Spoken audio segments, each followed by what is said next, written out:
Hey, okay, Eric's here too. We'll go ahead and get started. Hi, everybody.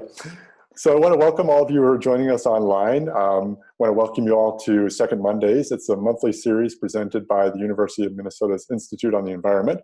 And I hope you're all safe and secure wherever you're joining us from out there in the world today. My name is Todd Rubold. I'm with the Institute on the Environment and also NCEA. For those of you who don't know about the Institute on the Environment, the Institute is leading the way towards a future where people and the environment prosper together. And NCEA, which I lead, is a nonprofit media outlet that's focused on reporting on environmental issues around the world through a solutions lens. And you can learn more about NCEA by visiting ensia.org. So a little bit of background before we kick off our conversation about why are we here today. Well, the Second Monday series brings together experts from within the University of Minnesota and beyond to really tackle big questions and dive into some of the most pressing sustainability issues of the day. And so today we're going to be talking a lot about media coverage of the environment, climate change, and much more. I want to thank the Society of Environmental Journalists, our co-sponsors for today. And if you're not already a member of SEJ, I highly encourage you to look into becoming one. Since we may be getting into some pretty controversial topics today, I also want to throw out a little bit of a disclaimer that the views expressed here are not necessarily those of the University of Minnesota. So I just want to put that out there too. With that, I'm really thrilled to have an amazing group of guests joining me. First off, we have Amy Westervelt. She's editor-in-chief of Drilled News. So hi, Amy. Hi. Also with us is Eric Holthaus, climate correspondent with The Correspondent, and a visiting scholar here at the Institute on the Environment. So hi, Eric. Hi. Kendra Pierre-Louis is a reporter with the New York Times climate team. Hi, Kendra. Hi. And Max Boykoff is director of the Center for Science and Technology Policy Research at the University of Colorado. And in July, he'll be transitioning to a new role as Environmental Studies Department Chair at the university. So hi, Max. Hello. Before we get started, just a little bit of background on today's discussion. I have to give a hat tip to Emily Atkins, who writes the outstanding climate newsletter called Heated. Back in January, she put out a newsletter titled, "I'm a Climate Journalist, Demand More from Me." And in that piece, which was the initial spark for this conversation, she wrote that mainstream climate journalism is improving, but not nearly fast enough to keep up with the severity of the crisis. And simply choosing to treat climate change like a crisis and cover it often is the very lowest bar a journalism outlet can meet. The climate crisis is a failure of systems, and one of those systems is journalism. Now, I should mention that that piece came out a few months ago, and obviously the world has been kind of thrown upside down by the COVID-19 crisis that we're all experiencing. And there was another newsletter that I really enjoy. It's by Bob Wallace, who's a science communicator. He's the founder of Science Plus Story.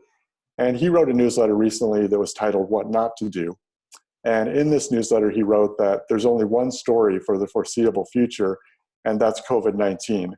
He goes on to say that we shouldn't be using the virus as a metaphor for climate change or any other issues while people are trying to deal with the world falling apart around us. So I'm guessing some of our guests might have a slightly different opinion than Bob on that, so we're definitely going to get into that here today too. I also want to mention that we'll have plenty of time for questions from the audience, so I'm really grateful that all of you are joining us online. In Zoom, you can post your questions in the Q&A section, which should be located at the bottom of the screen. And if you do ask a question, please go ahead and include your first name and where you're writing from in the country or in the world. And we'll be dropping in your questions as we go along here today. You can also join the conversation on Twitter by using the hashtag Second Mondays.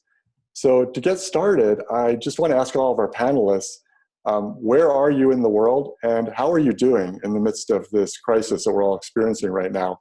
So Amy, I'm going to start with you. I'm guessing you're not in front of the Northern Lights, but where are you at in the world? I live kind of near Lake Tahoe on the state line between California and Nevada.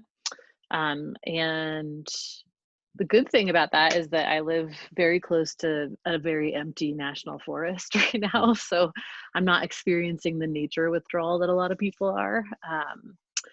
But the bad part about that is that almost all of my work and my spouse's work is requires travel. So yeah, we're taking a hit there. Yeah, definitely. Yeah. Kendra, where are you and how are you doing in the midst of all this? I'm in New York City. Good, I guess. I mean, I feel like I've it's been a really bad allergy season in New York, and I normally don't have allergies. And so it took a solid 2 weeks of a cough like that before I was like, oh, it's not COVID. You're Oh, wow. fine. Yeah. You just have allergies. Yeah. I think we're all worried about those little things that are like hitting us right now. So, Eric, I know you're kind of in my backyard here too, but where are you located and how are you doing? Yeah, I'm in St. Paul, Minnesota, and I honestly, it's been nice to have uh, this happen in springtime, when I think that if it would have been in the middle of winter, it would have been making sequestering myself with two preschoolers even worse. Yeah. Now we can at least, go out into our front yard, but we are also extremely aware that that's a luxury that a lot of people don't have, like a front yard or a park nearby. Lots of places around the world, the quarantine includes not leaving your space at all. Yeah. So I feel at the same time limited geographically, but also more connected to the rest of the world than potentially I could have ever felt before.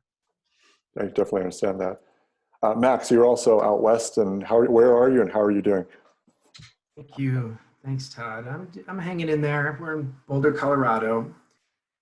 I'm at home. My wife's a fifth grade school teacher, so she's transitioned online. We have two teenagers, they're all online. So we're testing the bounds of our internet, but we're fortunate to be at home. I mean, actually, when you first invited me to this, I had planned to be visiting my father in a nursing care facility in Madison, Wisconsin, and thought that I'd be joining you all from there. But with everything that's gone on, they've obviously, stopped any people coming into the nursing home and stopped all travel. So here I am in Boulder.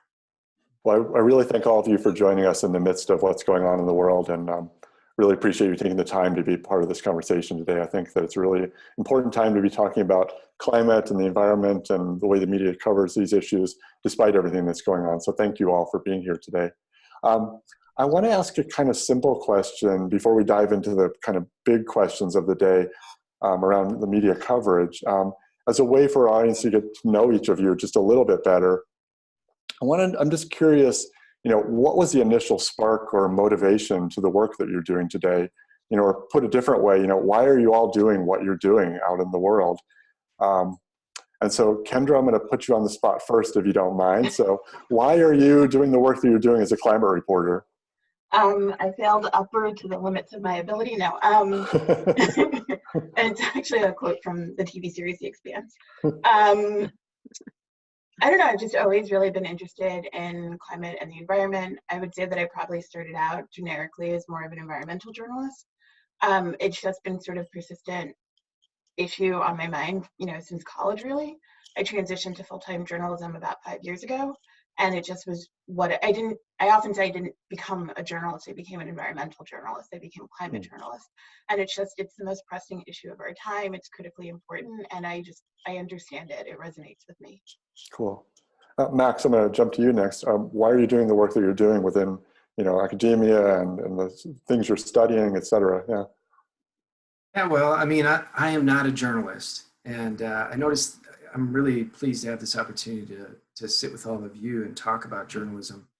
I've been really fascinated by, how some of the smartest, best writers in our communities have turned to journalism. My son's interested in journalism, but they're often swimming upstream against political economic currents that overwhelm good intentions and sincerity. And I mean, everybody has had experiences that motivate them. Mine, there was a moment I was in the Peace Corps in Honduras in the late 90s, and Hurricane Mitch had come through, Category 5 hurricane. And I was really fascinated by the difference about the firsthand experiences that I had gone through, and then what I later learned and read about and consumed through media accounts of it. So started to really try to better understand what are some of the political, economic, and cultural factors that are driving those differences. And so that's how I am here in a way. Great. Eric, how about you? The answer I always give to this question is that I grew up in a small town in Kansas, and there was not a whole lot else to do except for watch the weather. So it's how I started being fascinated in weather. Then I realized that I wanted to not be behind a computer all the time, or like plugged into building weather models or all of the research that goes into being an academic or professional meteorologist. And I think that also I failed some of the upper division math classes, so they wouldn't allow me to continue. but I also knew that there was some way that I could put that passion into service for society. And I really, I was sort of stuck covering Hurricane Sandy on Twitter, which is now, 8 years ago, I guess. And realized that telling the story of weather and telling the story of climate is more important than doing the weather and climate science itself.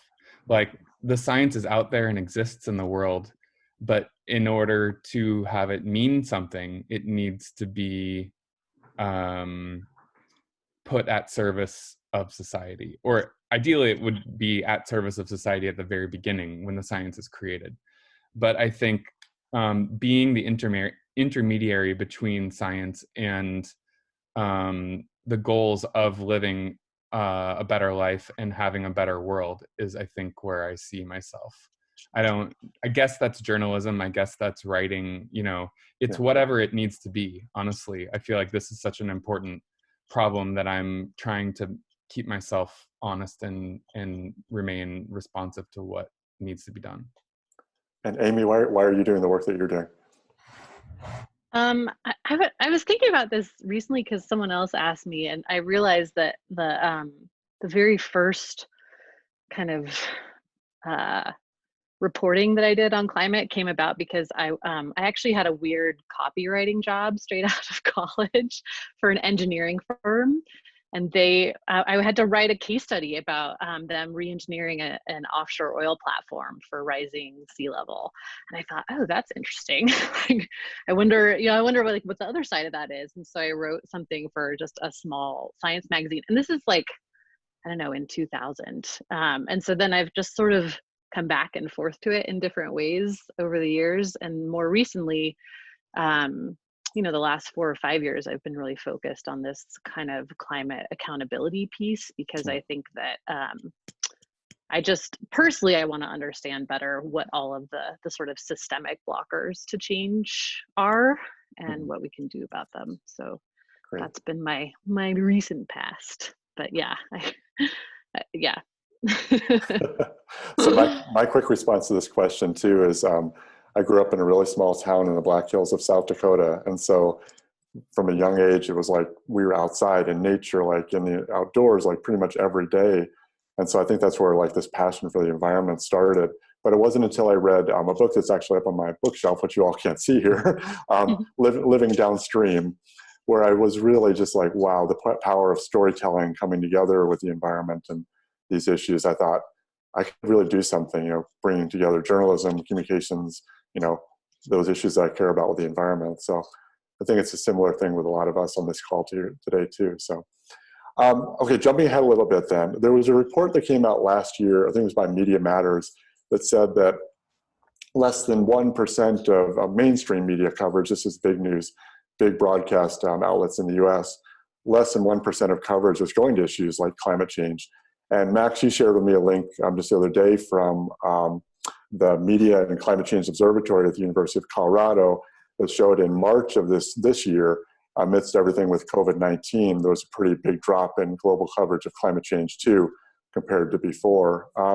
And so, Max, I want to put this question to you to kind of help us set the stage here. How should we be looking at these, trends in climate journalism, climate communications over time? And what have you seen that's been happening over the past few years, and in terms of the not only the volume, but also the nature of climate journalism and climate communications? Good question. Could have lots of answers to that, but maybe to start, I mean, I shared with you what we have going in our Media and Climate Change Observatory here, which is tracking 120 sources across 56 countries, 10 languages. We try and really put our finger on the proverbial pulse of where are conversations in the media. And we had, up until March, been really tracking a dramatic increase in coverage in recent years of climate change and global warming. In fact, from 2018 to 2019, it had gone up 73% worldwide. And, there's pockets where that had gone up more than in other places, but overall there was this trending upwards. And it did dramatically decrease just in this last month, where we had found through those same sources in television, radio, and newspapers is what we track.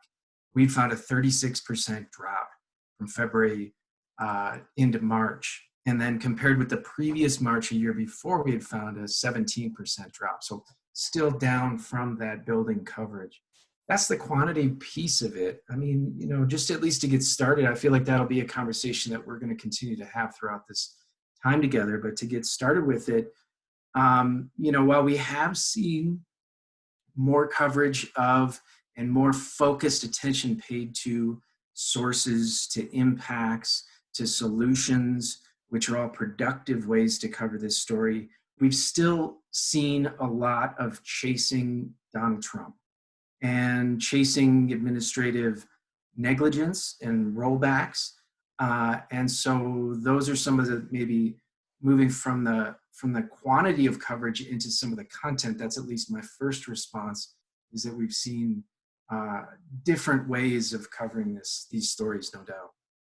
So I want to kind of dig into some of the details of what you said there as we go along here today, but I would be remiss if I didn't kind of ask you all the big question that we posed when we put a title onto this discussion here today in terms of media coverage of the environment. So I'm wondering if all of you, maybe there's one, maybe there's more, but just off the top of your head, what's one thing you think that media, broadly speaking, is getting right when it comes to covering climate right now and other environmental issues? And what's one thing you think that's getting wrong, or maybe more than one thing if you have that on the top of your mind? Does someone want to go first, or maybe Eric, do you want to jump into this one first to begin with? Sure. I think I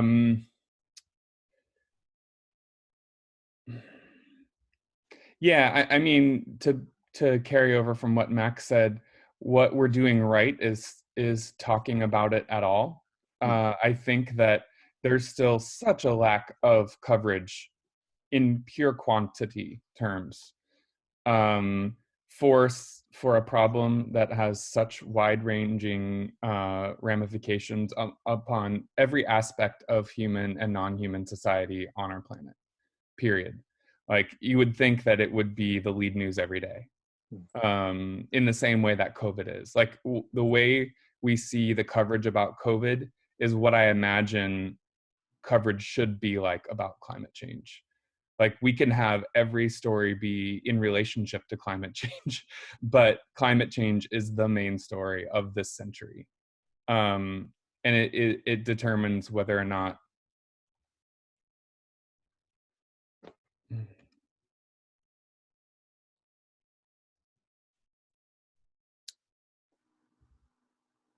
Sorry, did I freeze for a second? Yeah, just a second. You're back though. All right. Whether or not we get the climate problem right determines whether or not we exist as a global civilization 100 years from now, or even 50 years from now, honestly. Yeah. So I think that that's the sort of intensity with which we need to cover climate change. That's not happening. Yeah. I mean, that was just sort of that was my what we're doing right. So what we're doing wrong is, I think that kind of like you said, what Emily Atkins is saying, we are not telling the story in a systematic way. We're not telling it as we're not telling this story as an inherently a story about racism or capitalism or colonialism or some of the fundamental drivers. Like climate change is not really the story. The story is how climate change came to happen. Climate change is a symptom. It's not really the cause of what's all going on. And I still very rarely see it covered that way. Yeah. I mean, again, this is maybe my opinion, but I feel like it's sort of what we're seeing and how it's all playing out, to me, feels like that's sort of the right track that we should be going down. Kendra, I'm going to pivot to you since you work for the largest media outlet on this call today. And obviously, we've all seen the New York Times really ramping up coverage of climate and the environment in the last few years. But how do you think about this question of, what the media is doing right and wrong when it comes to covering these issues? Sure. And I think, Max and you actually both alluded to this, which is the media is not just one entity. Like print is very different from TV. And as much as I like to think everyone in the world reads the New York Times, a lot of people still get most of their news from TV news. And so there's that gap that you have to bridge. And that's not one that I feel I can bridge because I don't do TV news. That said, one of the things that I think we're doing right is if you look at like the Times or the Post or a lot of other publications, as they built out their desks, they actually built out their desk very thoughtfully and with people who actually know what they're doing. One of the things that I think is really interesting when you look at the COVID coverage is how much they were just all hands on deck. And they were really pulling from people who don't necessarily understand epidemiology, who don't understand statistics. And so a lot of I would say the coverage of COVID has been wide ranging, but uneven, right? And I don't think that's as true of climate coverage. I think the things that when you read a climate story, you generally get the sense that it's accurate, that it's right. And I think that's a remarkable thing. I think one of the things that we're doing wrong, or that's sort of the downside of that, is that in a way, climate coverage is siloed, right? Like a lot of people don't feel comfortable inserting climate onto a story. And so you end up with a handful of people who are really amazing at doing climate coverage, but then someone who's doing a story on hurricanes doesn't necessarily know that that's also a climate change story. And those are, in many cases, those are different people, right? Because there's someone who's on a breaking news desk. And I think that's changing. I just don't think, I know it's changing internally at the Times. I don't know if it's changing fast enough. Yeah. Amy, what do you think? Yeah. Sorry to cut you off there. It's always a new experience with the webinar and doing this online. Amy, what do you think about this question? What's working and what's not working?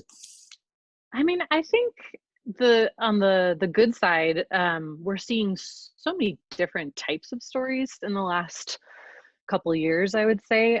Maybe not in the midst of the COVID pandemic, but overall, I think, like I never remember seeing personal essays about climate change, and like there's a bunch of them now, or I don't feel like we've ever had this many people incorporating work like Max's and other sociologists into their work as much. That's going to feed into what I think we get wrong, which is I think we need to do more of that. Like I see a lot of stories where I finish reading it and I think, do they not know that there are experts that study this? Especially on the sociology side. I just think, of course, everyone who writes about climate knows to interview, physicists and climate scientists and things like that. But I think that we forget about like the social and political side a lot. And then to Kendra's point before too, I really wish that there were more editors with deep climate experience, because I feel like you totally see this happening over and over again, where it's like only the climate beat reporters that are doing, that are doing climate stories. And so you're not seeing that angle worked into general assignments as much. But yeah. Yeah. And Max, a lot of your work and research over the years is really focused on this question of what's working, what's not working. So I'm curious to hear, what are your thoughts on this question? Yeah, I mean, as I'm sitting here reflecting on it, my answer is a bit of a blend of what's been said. I mean, I think, Kendra, how you said it's still siloed. I agree, but I agree with you too, Amy, that I think that we've still come a long way. That the kind of classic way of thinking about climate stories is natural physical science stories is long gone. We've been telling more wide-ranging stories of politics, of economics, of culture with youth movements, of ecology and meteorology, linking hurricane activities to a changing climate.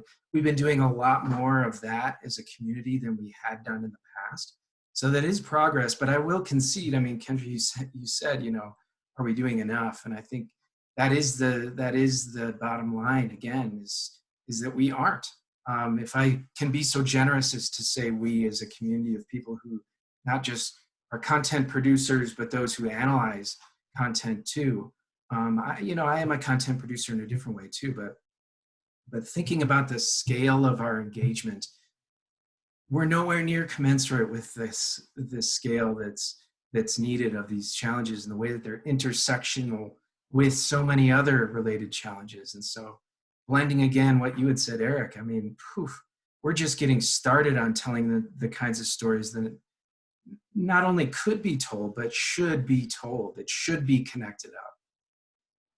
Yeah, we took a look last year. There's a program where you can look at trends of different news stories, different topics in the news. So we plugged in climate change over 2019, and then you can overlay different topics that you select, like immigration or something like that. And it was amazing. Pretty much any one of those other mainstream news topics like immigration would just swamp the volume of coverage of climate change. The climate change became almost non-existent when you put in these other topics into this news generator that we were working with. So I think the volume is definitely, it's a huge problem. There's just not enough of this coverage out there.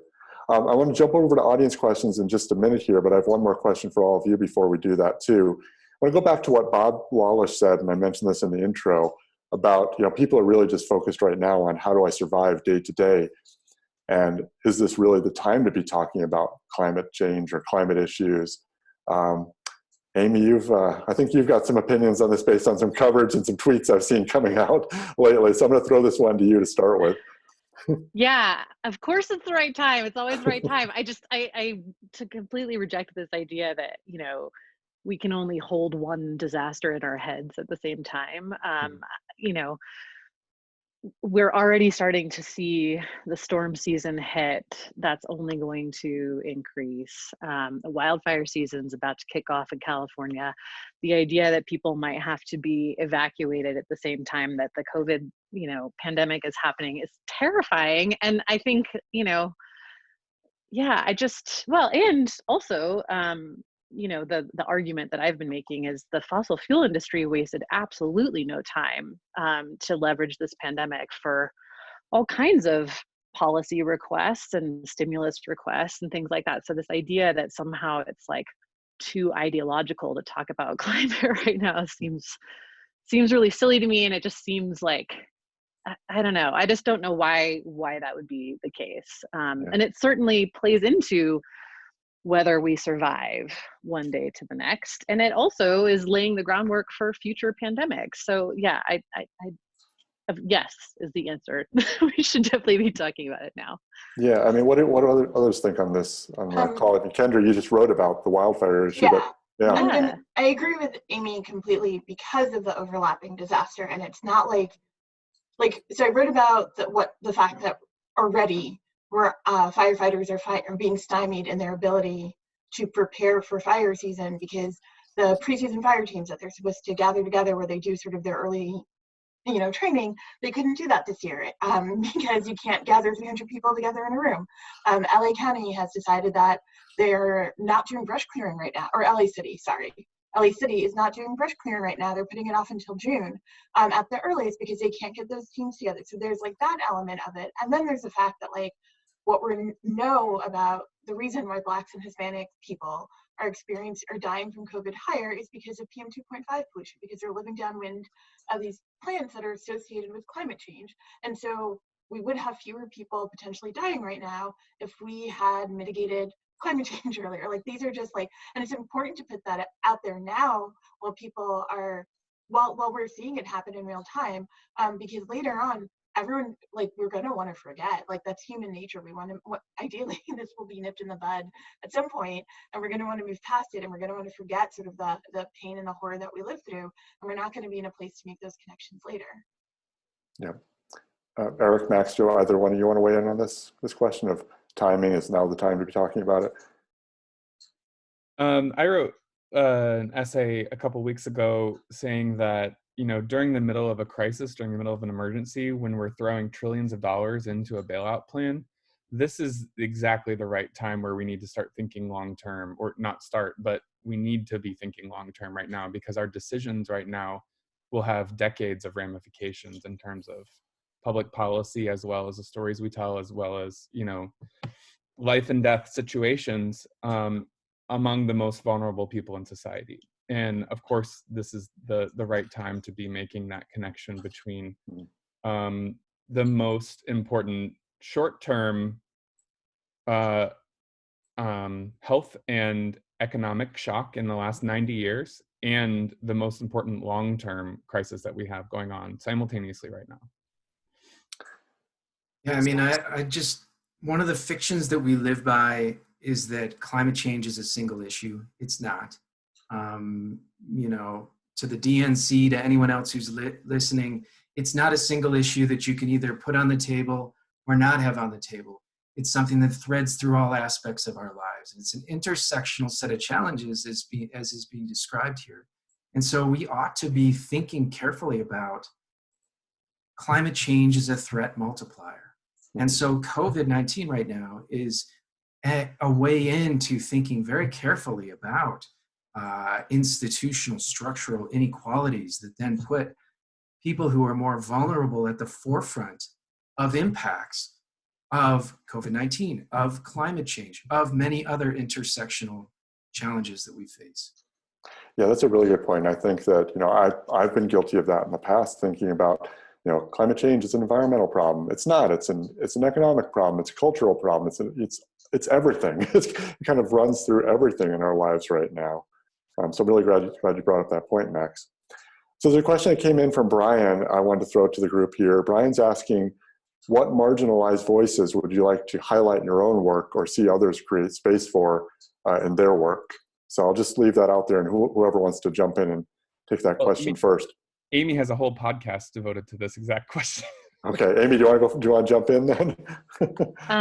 Yes, that podcast is called Hot Take, and and we mostly talk to and about the work of women of color in climate change storytelling.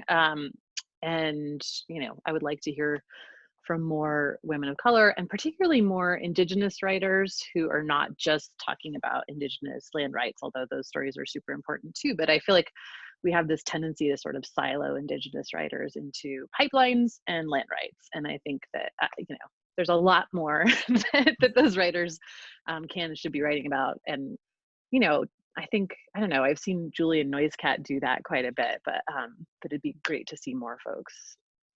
Yeah. I'd also say more people from the global south. Like, a lot of the conversations around climate change are dominated by those of us in the global north, and people in the global south, especially in the tropics, are disproportionately impacted by climate change, and because of legacies of colonialism, have oftentimes the least resources to adapt to it. This reminds me of another question I had actually for Max, because Max, you had a paper recently that was kind of along these lines, digital cultures and climate change, or in the title, Digital Cultures and Climate Change. And you wrote, inequalities of power and access in both digital cultures and in changing climate disadvantage individuals and communities who seek to take action in the face of these threats. So I'm assuming this is something you've been thinking a lot about too in your work. Definitely. And to complement what Amy and Kendra have just said too, is that I've been invested with colleagues here at the university to help provide spaces of empowerment for youth voices too. And we have a project here called Inside the Greenhouse. It's a creative project where we are trying to help younger people make sense of the challenges around them, and then recognize they don't have to go get a PhD in physics before they can have something important and bring their perspective to bear.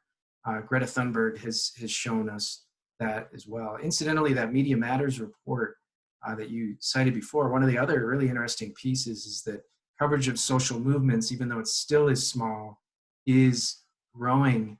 And I think as younger people who are born into a world where climate change has already been on the table, they are ready to be taking those next steps. And so we've been trying to facilitate that here.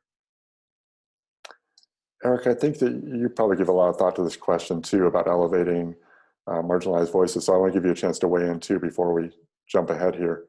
Thanks. Yeah, I write for The Correspondent, which is we're trying to take a transnational.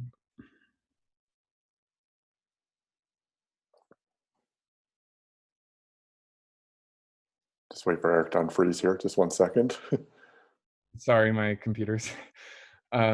Yeah, I work for The Correspondent, which we're trying to take a transnational approach to covering climate change, which means we're trying to tell stories that are common across countries, not just what is the US doing that China's not doing, but what are stories that are happening everywhere that can be told from multiple viewpoints.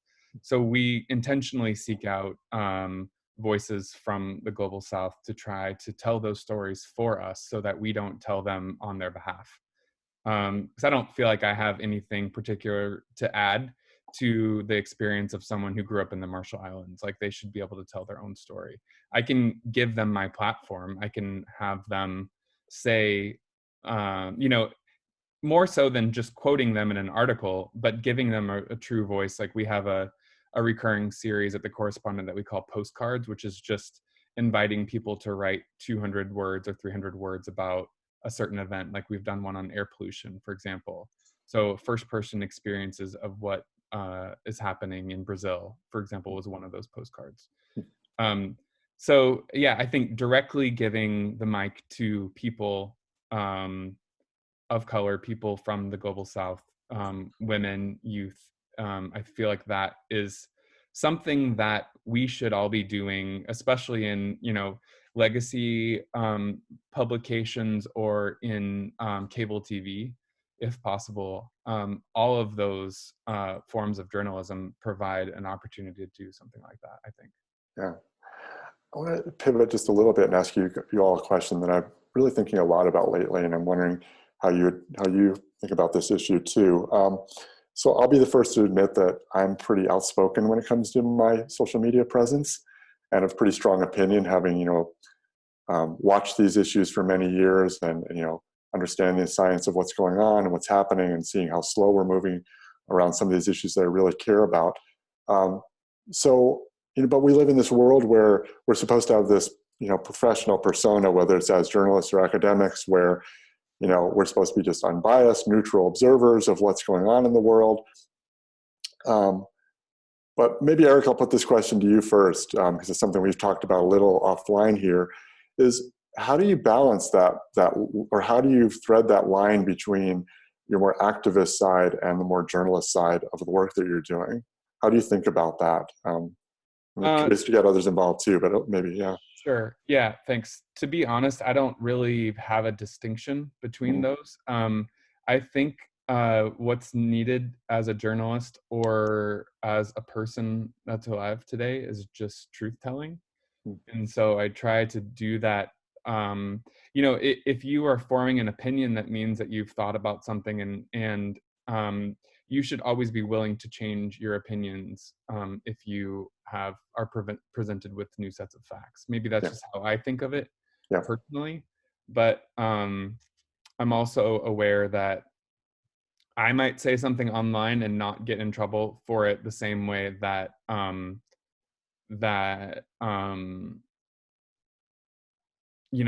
someone like a female journalist might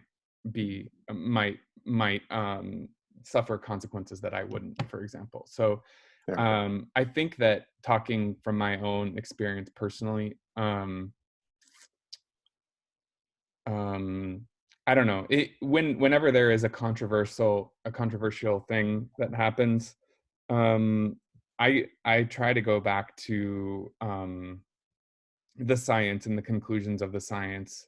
If you read the 2018 IPCC report, it's a radical, revolutionary document. It proposes a sort of a worldview that is far beyond anything that would be even remotely considered mainstream political dialogue in the United States, up until maybe very recently, up until maybe Bernie's recent campaign. and even then, Bernie didn't go as far as some of the things that the IPCC said needed to happen in order to keep to 1.5 degrees. Yeah. So that's sort of in the background always for me, like pushing me along, saying like, is whatever being discussed in line with, I forget the exact word, but transformational change in all aspects of society. I think something like the direct quote from the IPCC document. So yeah, I feel like we can always be doing more than what sort of the sort of like safe status quo allows us to. Do others think about this line between advocacy and journalism, and how do you balance that line, I guess, or not? Yeah, I get asked about this a lot because I come to a lot of conclusions based on my reporting. And my kind of take on it is like, I never really say anything I don't have the reporting to back up. And I feel like if you present a bunch of evidence and then just say, make up your own mind, then how are you any better than a tape recorder?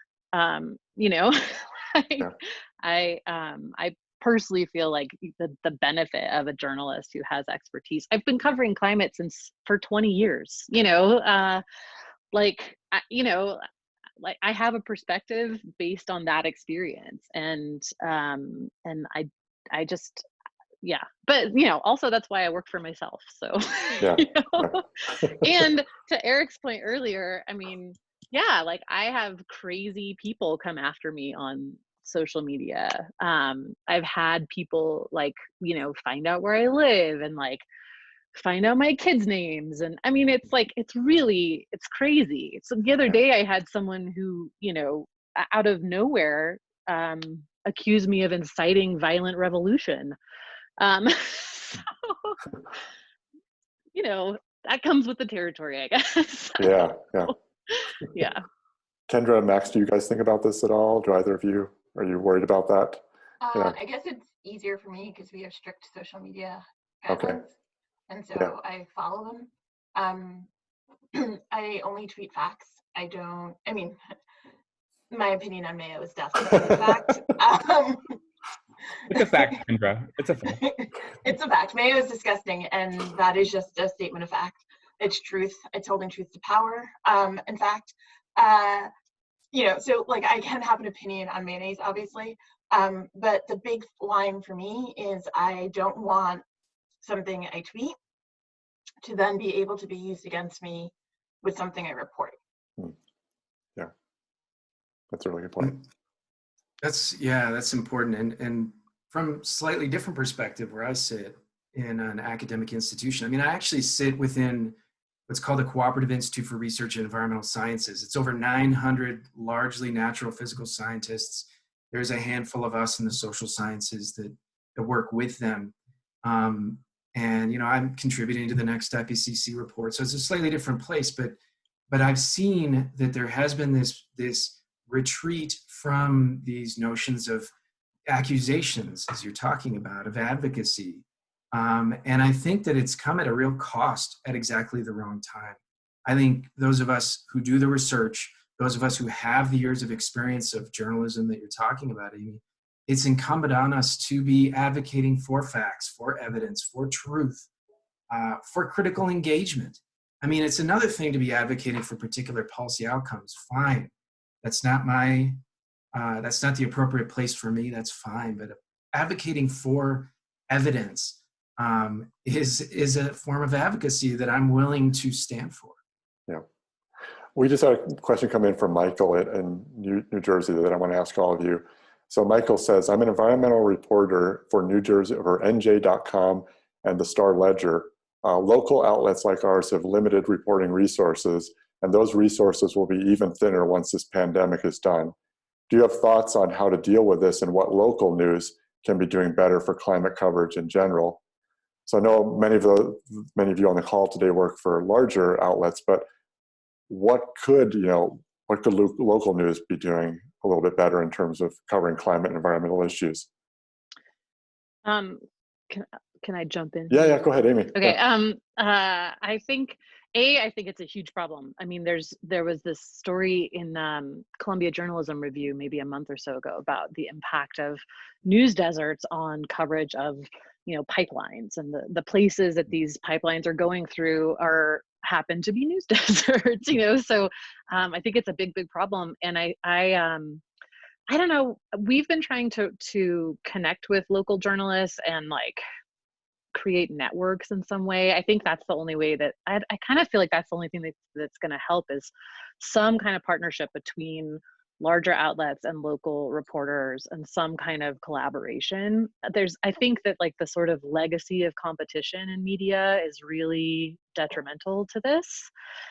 And also leads to, I mean, I see it in my backyard all the time. I cannot, like, if one more New York reporter, no offense, Kendra, gets like flown out to like report on, oh, did you know there are Republicans in California? Yes, we know, we live here. Like, I feel like there's been a sort of downturn in even using place-based stringers for a lot of big outlets. And so, yeah, I don't know what the answer is, but but I feel like there needs to be more collaboration there. And in terms of like what he could be doing, there's tons of like what we're seeing. We have this policy tracker that we're updating all the time on the Drilled News website. And what we're seeing is that at the state and local level, there is all kinds of stuff happening right now, trying to leverage the COVID-19 pandemic to either roll back environmental regulations or ram through controversial permits. So that's a real easy way to kind of connect the two right now if you're looking for stuff. Okay, great. Another question, because we've got a lot of questions coming in here, so I want to throw this one out for the group too, is a few people are asking, looking at COVID-19 coverage, and I think Eric, you mentioned this earlier, what are we going to learn from the way this is being covered right now that might be applied to coverage of climate and environmental issues in the future? What are those lessons potentially from what's happening at this moment in time? Well, I think that we're learning that we are able to do things that we thought were impossible just days previously. Mm-hmm. I just finished a book that's coming out this summer called The Future Earth. And I interviewed David Titley, who was a former Rear Admiral of the Navy, who said that we need to be prepared. We're talking about what Max said earlier, like this is a threat multiplier, but we also we should be prepared for catastrophe and doing all of these like, pandemic drills and game theory and everything to sort of figure out what is the right policy to do during emergency times. But we also need to be prepared for what he called catastrophic success, which is that sometimes the window opens to create that revolutionary change that benefits everyone. And we need to be ready for that to sort of spring into place. Just kind of like what Amy's saying, like the oil industry is ready. They are always ready to put in their wish list with a few seconds notice. So I feel like climate folks need to also be aware of windows of possibility that will be open eventually, and maybe already are right now. Yeah. What do others think about, lessons that climate journalists might be learning, or you might be learning as a result of what's happening right now and the coverage we're seeing? This is maybe a little bit personal for me, and probably a factor that I was like, I am online too much and I need to be offline less. But I started like buying food and buying things for COVID in February, and the entire time because there were enough people who I trust on social saying it's coming. And I actually went to California for a conference in February and had bought a bunch of stuff and got it delivered. So that's why I'm able to like date it. Mm-hmm. And the entire time I was doing it, I was like, you're crazy. Like I was doing it against every fiber of my being was that I was being irrational and that I was doing that this wasn't going to happen and I was catastrophizing and I was doing everything wrong. But I listened and I wasn't, and it was right. And I feel like the allegory with that is that there were smart people warning us quite some time in advance that it was coming for us, and we were still wildly unprepared. Somebody asked this question, actually. I'm following up on what Kendra just said. Someone asked a question of, are we going to pay more attention to the experts now when it comes to climate change? What do you think, Max? You're shaking your head. What do you think, though? Is that going to happen, or is that a fantasy? I don't know. I don't think anyone knows yet. I mean, what I can say is that we are in a period of accelerated learning. I mean, we're all learning day to day, hour to hour. And I think we all, with that learning, have got greater respect and humility for the things that we don't know and the things that we need to be learning and listening for. And so there is this appreciation, I think, of maybe our place at the human environment interface. There's also a newfound appreciation for the role of government, for the role of early action, and for the ways in which we're realizing that we've been hollowing out some of the very institutions that we need to be relying on in order to address these and many other concerns. I want to jump to a question that came in just now, too, from Bill in St. Louis Park, Minnesota. I think it's a really important question he brings up. So Bill is asking, much of the climate environmental reporting impresses me as preaching to the choir. How do we get past that to build a larger constituency? Is that something you all are thinking about in the reporting and the research that you're doing?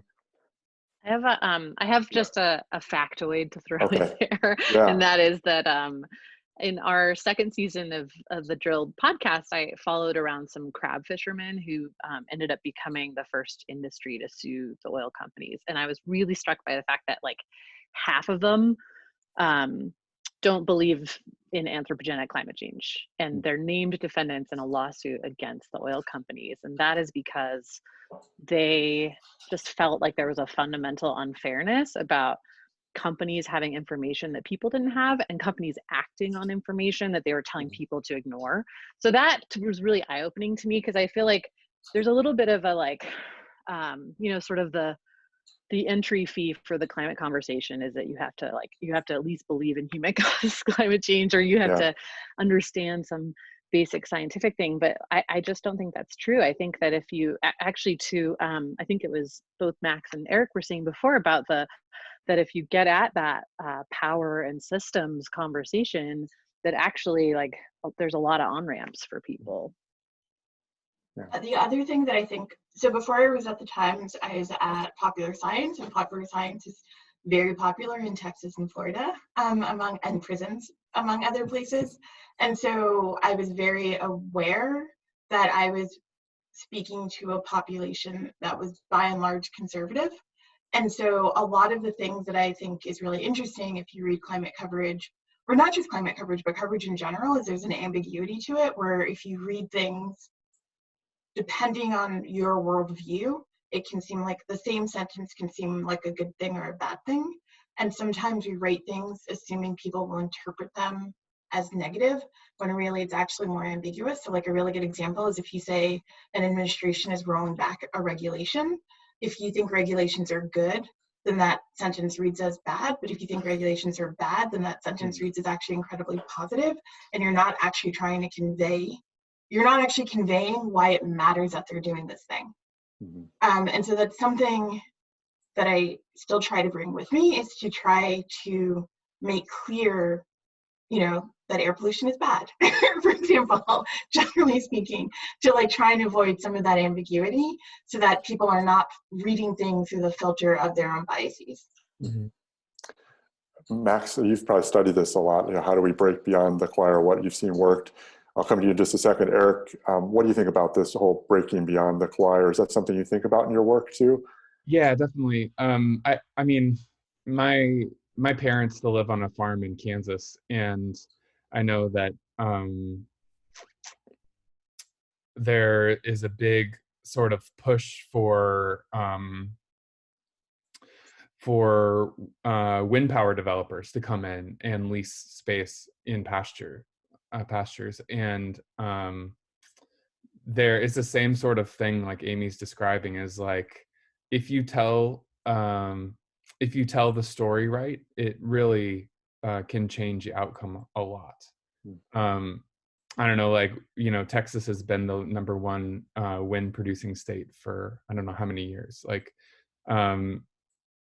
and it's just not possible to do what needs to be done without everyone being on board in some way. I don't know, like Catherine Hayhoe has been talking about this for years as well. It's like, it doesn't matter how you come to this conversation. It's just that matters that you're here, that you're willing to participate in doing what needs to be done. Yeah. Max, what do you see in getting these stories to a wider audience? Yeah, what do you think about this? Yeah, it's an important set of questions. Yeah. I think a lot about, I've learned through, within this basket of social sciences research, people like Carrie Funk at Pew Center, people like Tony Leiserowitz at Yale, and Ed Maybach at George Mason have helped us better understand this kind of spectrum of engagement. So there's these folks that are, what can be considered alarmist, and there's a outlier group that can be considered curmudgeons and contrarians. But we really have this middle that we need to be smartening up how we reach that missing middle. And so a lot of the ways in which I've invested my own research energies and even experimented is to try and meet those people where they are. And so some of that can be, getting creative about, maybe not always being explicit about climate change in certain communities like you're talking about, Kendra, that may otherwise kind of throw up their defenses or tune out. It could be talking about environmental stewardship. It could be, there's examples of the US Department of Agriculture being crafty about the ways in which they're describing changing growing conditions in order to access funds and in order to build coalitions of groups. There's examples, where states have actually been reaching out for housing and urban development funds recently for disasters that are increasing in the face of climate change. But certain states are craftily talking about them as changing coastal conditions, I think is what they talked about in the state of Texas or South Carolina. And so if we can be more creative and we can think about how we can more smartly reach that missing middle part of the conversation, I think that we need to be making a lot more progress there. So Kelsey brought up a question here that is actually similar to one I was going to ask you all. Actually, I wasn't sure I was going to ask this question, but since she brought it up, I want to pose it to the group. So Kelsey from Minnesota is wondering, I work in environmental education outreach. How do you manage compassion fatigue when your passion and your work is incredibly entwined and also something you can't just turn off per se? I mean, we're all covering and researching and writing about some pretty heavy topics here that aren't always going in the directions that we would perhaps hope. How do you deal with the stress of covering an issue like climate change day in, day out? How do you manage that? I can start. Honestly, I go to counseling. I think that helps a lot. And had counseling today, actually. Just feel like paying attention to how your body reacts to stress is super important, because I mean, if you're on this call right now, you care a lot about this topic. And that's a good thing. Like, you shouldn't have to apologize for caring so much. Like, we're all devoting our lives to doing the most important work potentially that anyone has ever done. Like, if we fail, there won't be another generation that has really a chance to get back what we will have lost. So it's very, very important what we're doing. It's also very important for us to take care of ourselves and each other. So just like checking in with your friends, asking them how they're doing, forming friendships. Like, these are the bonds that we're going to need in the years to come when we have a hard day or when we need to write that story that we are past deadline on. There is, yeah, it's okay to have bad days. It's okay to have good days. And I think that I have been like if it stops, it's actually snowing again. Jeez, this is the third time in the the third time in the last 48 hours that it has been snowing here. But if it finally stops snowing, I do have a garden planned for my front yard, like having hobbies, getting off the computer, putting your phone down, doing that kind of stuff is super important to remember that you are a person and you have a body. And like just last week, I wrote a newsletter about blue sky and air pollution. Like the skies are measurably getting bluer and clearer all around the world. And that's something that we're all experiencing, that we're all sharing with each other right now. That like we are, we are part of an ecosystem. We are animals. Like we are experiencing the changing world, even though we like to think of ourselves as being just like plugged into a computer and like writing machines. Like we are actually still fighting for this thing that we can enjoy. I will say that like I don't know what I normally did pre-COVID, but like post-COVID, my anxiety is like super high, which I reached out to a couple of shrinks for a story unrelated to climate change is super normal, which was great to learn that it's like good, not good, but like super normal to be super anxious right now. And I asked one of them, I've been jumping rope. I found a jump rope in the bottom of a bag, and I was like, I don't know why I've developed this weird hobby. That I ended up buying a very expensive jump rope because the cheap jump rope I was using like wasn't good enough. And the first question he asked me was like, did you jump rope as a child? And I was like, all the time. And he was like, it's nostalgia. You're going back to a happier time. It's repetitive, which is actually super soothing. It's like why babies like being rubbed. We like repetitive motion, and it's physical exercise. So you're kind of hitting all three in like one motion. And so one of the things that I really walked away with is sort of like whatever is relatively quote unquote, or anything that isn't harmful that like gets you to cope is a good thing right now. If you want to nap, it is fine to take a nap. If you want to delve into a hobby you haven't done since you were 13, it is a great time to delve into a hobby that you haven't done since you were 13. Just sort of listen to your body. Your body kind of knows what it needs, and it's okay for you to serve it, even if it means eating a lot of peanut butter and jelly sandwiches. I need a jump rope. So good. I'll give you the hookup later. It is. I have opinions. I have strong opinions now on like the best jump ropes. Amy and Max, how do you approach this, kind of taking care of yourselves in the midst of all this that's going on, covering these issues for years? I'm not that good at it. I have to say, like, I don't. I don't know. For whatever reason, like my coping mechanism is just like to do more work. And I also have really little kids. So I feel like sometimes that actually snaps me out of like, it's hard to not be super present in your body when like someone is like literally clinging on to you, so I guess that helps. But yeah, in general, I'm taking notes because I probably need to develop some healthier habits for all of this stuff. You can jump rope with your kids, Amy. I want to. I'm totally like, Good that's idea. great. I can do that. Yeah. I mean, I have a lot of work to do too. I mean, but what I can say is that I feel really fortunate and grateful and privileged to have a job right now.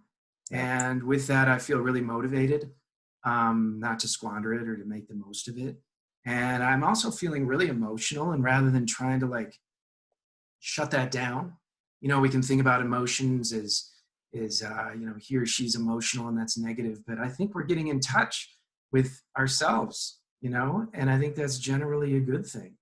Renee Lertzman, who's another social scientist, writes a lot about eco-anxiety and getting in touch with how we are not just processing intellectually the changing climate, but how we're dealing with it emotionally. And I think that it's really important.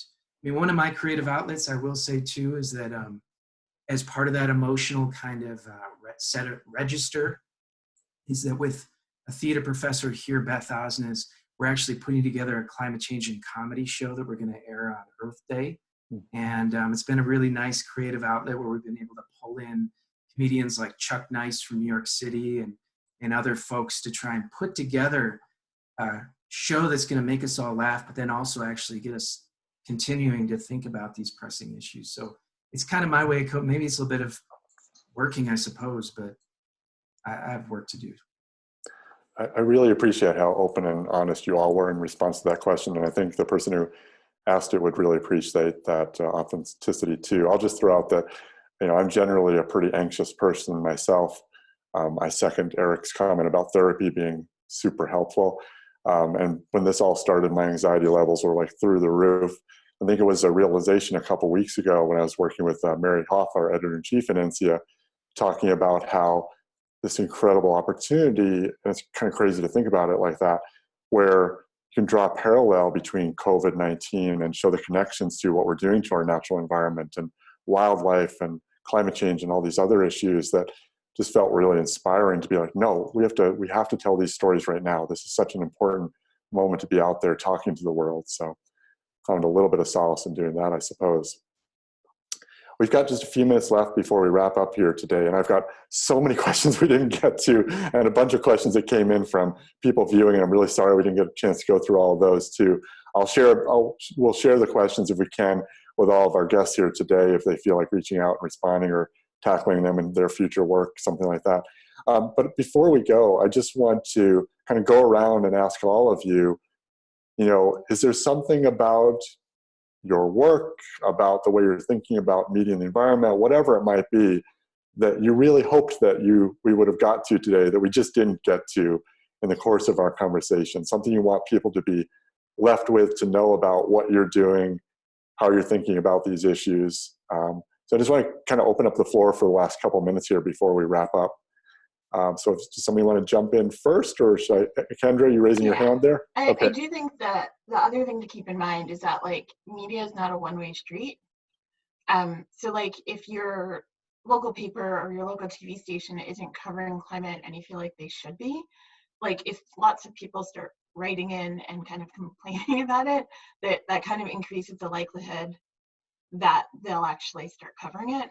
One of the reasons some of the people in TV news have said that they don't like covering climate change is because it kills their ratings. And so watching those things makes it more compelling for them to put it on air. You can argue about whether or not the model should work that way. There's a lot of questions going on right now about the models in which media works under, but this is a model that we're currently operating under. And so you're a participant in it as well.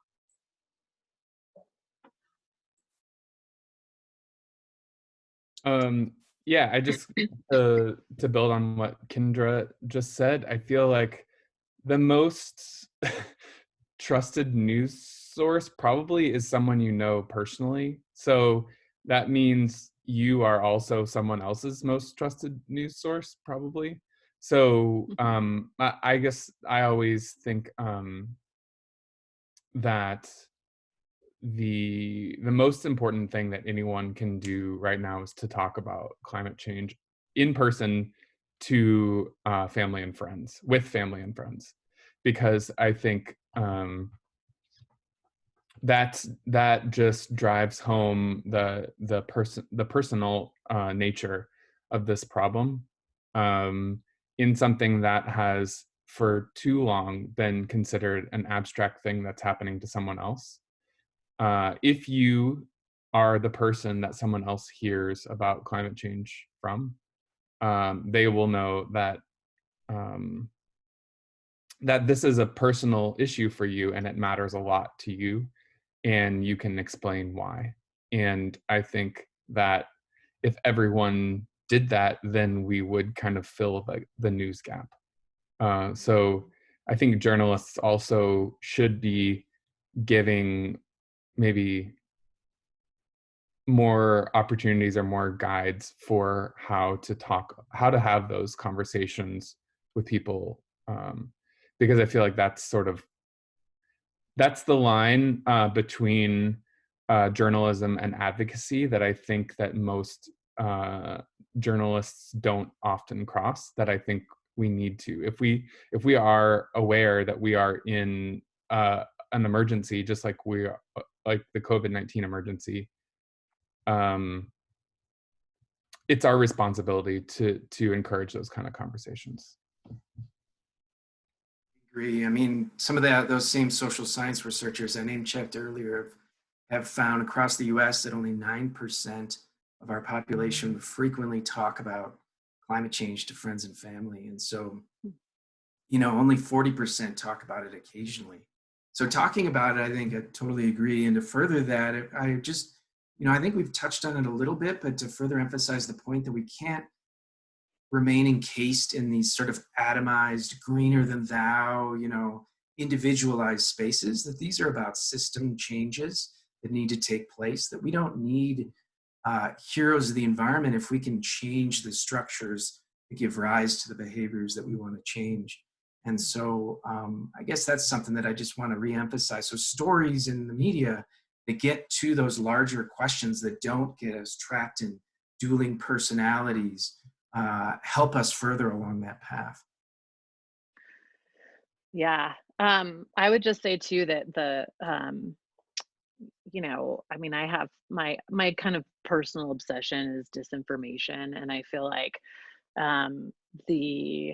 at the same time that we've seen an increase in climate coverage, we've seen an equal amount of and more sophistication in disinformation systems, and like not coming from the usual suspects. I would love to see media being more discerning about the sources that they're using. And I just was talking to a reporter the other day who was like, oh yeah, we use this, we talk to this firm all the time to get, the industry's stance on things. And I'm like, oh, like that's a consulting firm that's used to intimidate and harass activists. Like they're not a legitimate source of information, So I don't know. I mean, it's tough because I feel like the public in general, everyone has so many things coming at them all the time. It's really hard to take the time to like peel back all the layers and figure out where something's coming from.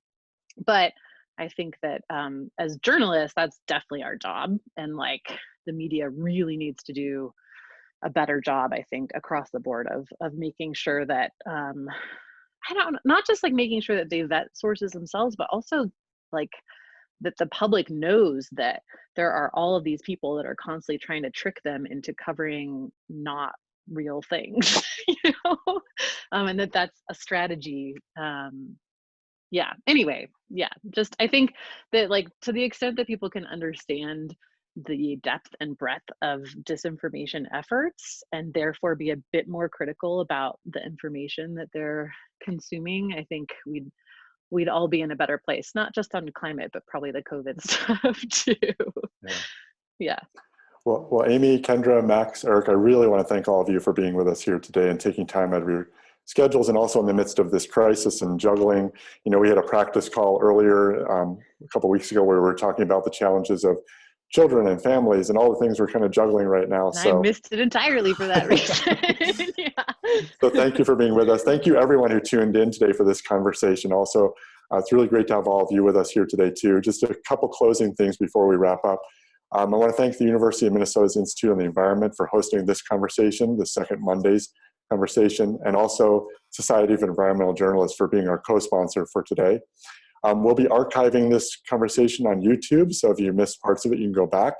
And we'll also be sending out information on a new webinar series launching on April 22nd by the Institute, looking at the intersection of COVID-19 and other issues like planetary health, food supply chains and food waste, and then also a conversation I'll be leading on the wildlife infectious disease interface. So look for information on that coming out here pretty soon too. So just want to stay safe, stay healthy, social distance, stay at home if possible, to everyone out there. And thanks again to all of our speakers today and all of you for joining. So thanks everyone. Thank you. Thanks. Bye. Bye.